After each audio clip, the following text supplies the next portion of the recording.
Explorando o Espiritismo, a minha relação com o mundo é o projeto que estamos dando continuidade aqui. Esse mês estamos falando de consolação. Semana passada falamos sobre o cansaço, né? E procuramos entender esse processo consolador. E hoje nós vamos falar do medo. Eu sinto medo. Medo é um sentimento muito presente na nossa trajetória. A começar pelo fato de que nós temos um instinto de preservação, de conservação. A gente luta pela vida, né? E então a gente está sempre buscando o nosso bem-estar. Sempre que eu tenho o bem-estar abalado, eu tenho um instinto natural de me sentir ameaçado. E essa ameaça me traz naturalmente esse sentimento do medo. O medo de perder, o medo de ser prejudicado, o medo de morrer. São muitos medos. O medo do desconforto, de não ter as necessidades atendidas, ou de não ter os desejos realizados, né? O medo, então, vem expressar essa ameaça, essa sensação de estarmos nos sentindo ameaçados. Mas ele acaba nos prejudicando porque o medo possui uma finalidade, que é me sinalizar. É me colocar em estado de alerta, onde eu reconheço que algo está em risco. A proposta do medo, então, é somente me chamar para a ação. Se há algo em risco, eu preciso agir. Eu preciso fazer algo para lidar com essa situação. Aí é onde o medo cumpre com a sua proposta de instrumento na nossa trajetória. É onde o medo é saudável, porque é ele que me faz não atravessar a rua sem olhar se está vindo carro.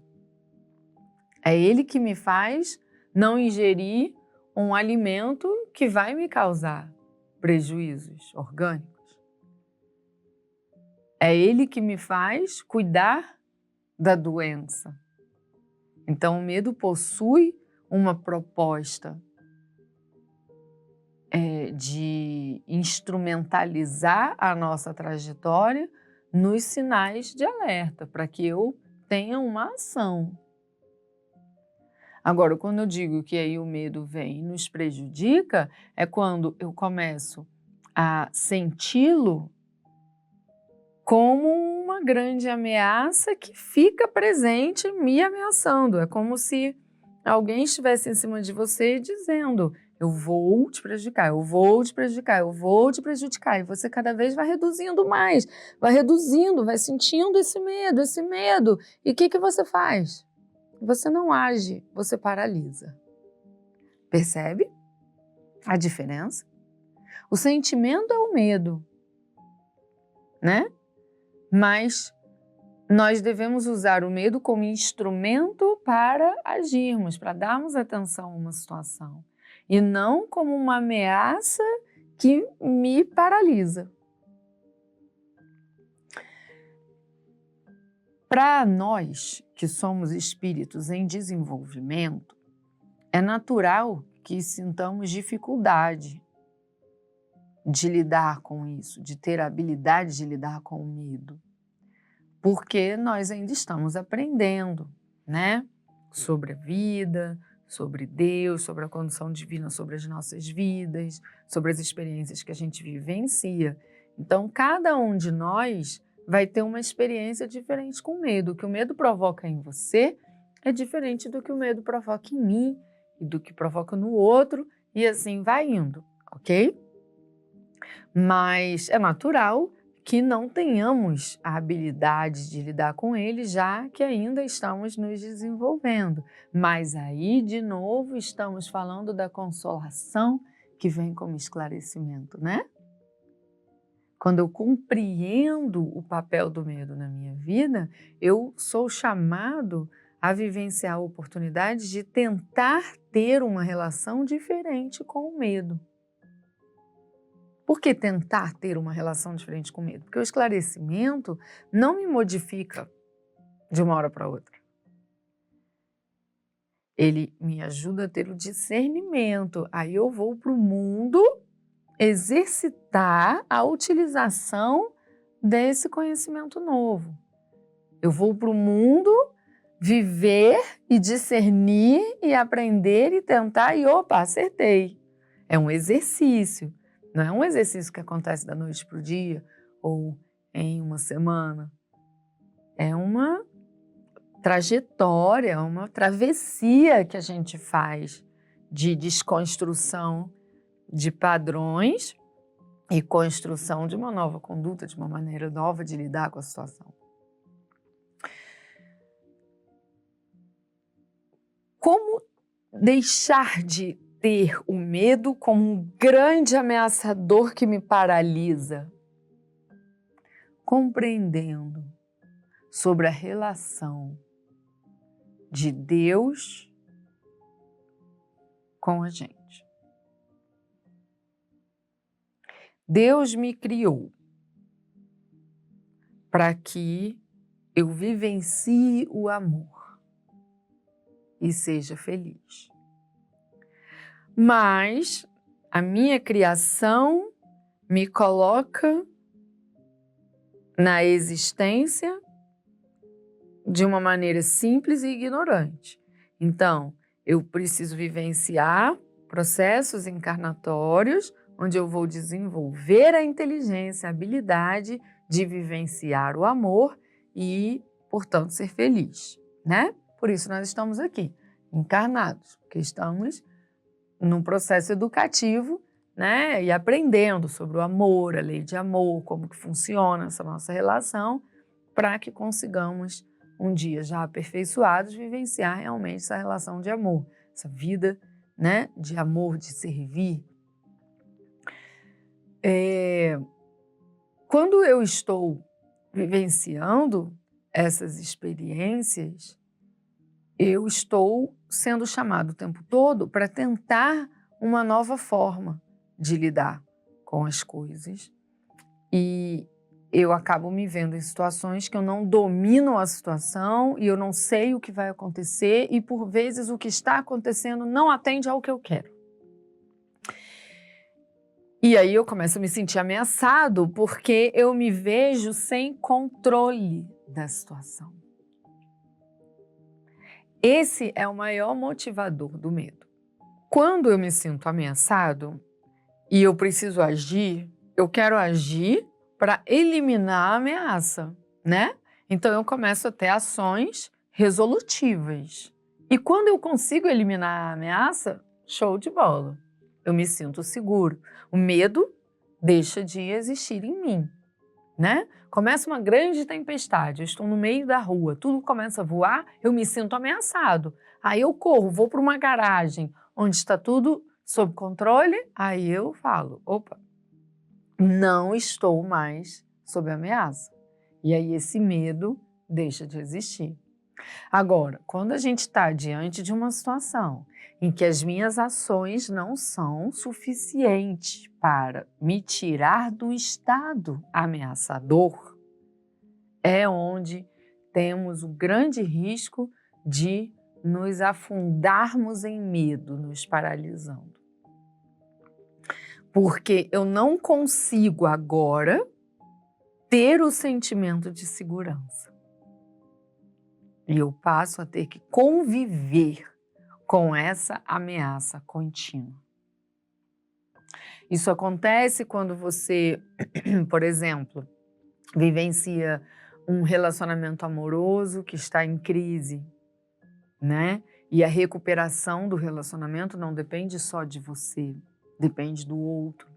Por mais que você tenha todas as ações que você entende serem necessárias para resolver, não basta as suas ações, entende? Basta do outro, é necessário do outro também somado à sua. E não só as ações de vocês dois, mas a constância, o tempo, né? Então você acaba tendo que conviver com essa ameaça por um tempo. Quando você está sem trabalho remunerado e você precisa prover dentro de casa os meios de se alimentar, da moradia, da saúde, do conforto, das necessidades que nós temos, né? E aí você faz a sua parte, você vai atrás de oportunidades, você tenta empreender, incansavelmente você coloca seus esforços, mas não depende só de você. E a resposta não vem agora. Então você vai ter que conviver com essa ameaça até que as coisas se realizem. Esses são exemplos que eu estou dando, né, de situações em que a gente acaba tendo que conviver com aquilo, uma própria doença, né? Uma pessoa que tenha alguma doença que pode levar o organismo à morte. Por mais que eu tome a medicação agora, que eu faça o que os médicos estão falando, eu preciso ter as minhas ações com o tempo e tem outros fatores que a gente ainda não domina, a ciência ainda não domina. Então, eu acabo tendo que conviver com essa ameaça, buscando sinais, né, de estou melhorando, não estou, para onde eu estou indo, né? A gente vai meio que acompanhando os riscos disso. Como conviver com essas ameaças sem deixar que essa dor me paralise? Aí a gente precisa ter humildade. Por que humildade? Nós precisamos entender que somos alunos, somos filhos, somos aprendizes. Por mais que nesse mundo aqui encarnado você seja pai, você seja chefe, você seja rei, você seja alto, você seja maioral, você tenha poder, você tenha recursos, por mais que você tutorie, que você desenvolva pessoas, que você conduza, que você tenha maturidade, no mundo você exerce esse papel hoje. Mas na verdadeira vida, você continua sendo filho. Filho de Deus. Filho de uma inteligência suprema. Filho do justo, do perfeito, do bondoso. Estar encarnado no planeta Terra significa que temos a necessidade de aprendizado dentro de uma faixa de desenvolvimento moral ainda imperfeita. Portanto, não controlamos tudo mesmo, não temos capacidade de fazer isso. Não temos desenvolvimento moral para tomar as decisões sobre tudo. Então, alguma parte da minha vida, Deus me apresentará com a liberdade de fazer escolha. A outra parte chama-se providência divina. É aquilo que Deus decide, que Deus faz acontecer. Um pai responsável, uma mãe responsável não deixa uma criança de 5 anos decidir tudo, entende? Por mais que o seu filho de 5 anos seja mais velho que o outro caçula, de 2 anos, por mais que ele tenha uma capacidade de ter maior responsabilidade, maiores habilidades e que ele consiga, inclusive, ajudar no cuidado com o irmão mais novo, isso não anula o fato de que ele continua sendo uma criança de 5 anos e está sob a sua tutela. Então, embora ele tenha 5 anos, você não vai deixar ele dirigir, você não vai deixar ele tomar as decisões da casa, pagar as contas. Entende? Por mais que Deus te dê nesse mundo lugares, posições, experiências que você se sinta em alguma parcela de poder, não confunda esse poder com a verdadeira vida. Esse poder que você tem, seja porque é mãe, porque é pai, porque é professor, porque toma decisões, porque administra a casa, seja qual for a parcela de poder que você tem, esse poder que você tem é situacional. Deus está permitindo que você vivencie a experiência nesse lugar, porque você tem aprendizados a absorver que esse lugar vai te ofertar. Mas isso não muda o fato de que você continua sendo filho de Deus. Portanto, você continua sendo um aprendiz que precisa ser conduzido por uma sabedoria maior. Essa é a humildade que você precisa ter, de reconhecer isso, de reconhecer que não, realmente você não vai controlar tudo, você ainda não pode, você não tem condições. Então, aceite a impotência e confie. Por que confiar? Porque Deus foi quem te criou. E Ele te criou para um objetivo maior, para o amor. Então, Ele vai fazer por você tudo o que for necessário para que você alcance o objetivo da vida, que é amar. Ele vai te colocar em estradas educativas. Então, é natural que você se sinta ameaçado quando você está numa estrada que você não tem controle de tudo. É natural. Deus não espera de você que você não sinta. Ele sabe que você vai sentir essa ameaça, que você vai reconhecer os riscos, que você vai sentir o medo. Mas lembre de utilizar o medo como instrumento de ação, para que você não se acomode. É justamente para que você continue agindo, agindo, agindo. Ah, mas por quanto tempo? Deus é quem vai determinar.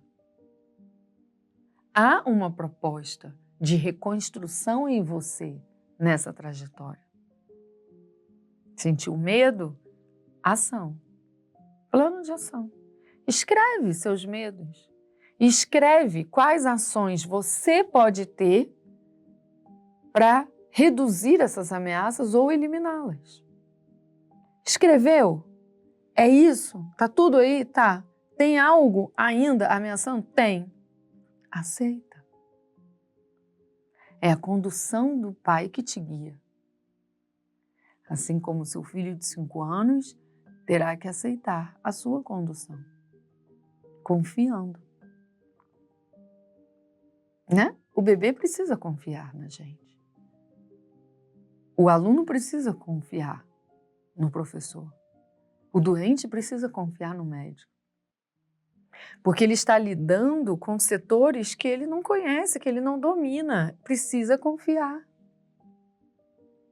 Não é porque você não enxerga com os olhos físicos Deus que você não vai transcender a sua capacidade de sentir a confiança.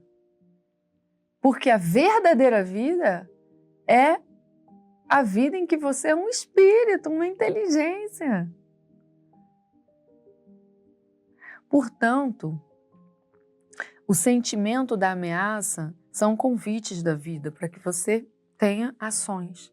Se você paralisar, se você desanimar, se entregar e falar, eu não vou viver isso, você não vai aproveitar o momento de desabrochar em você o que há de bom, que só vai aparecer se você se permitir viver isso.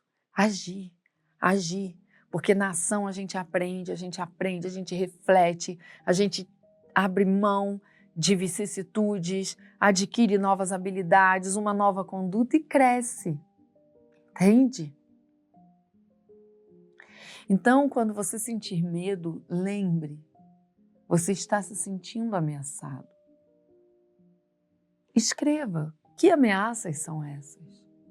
E quais ações estão ao seu alcance?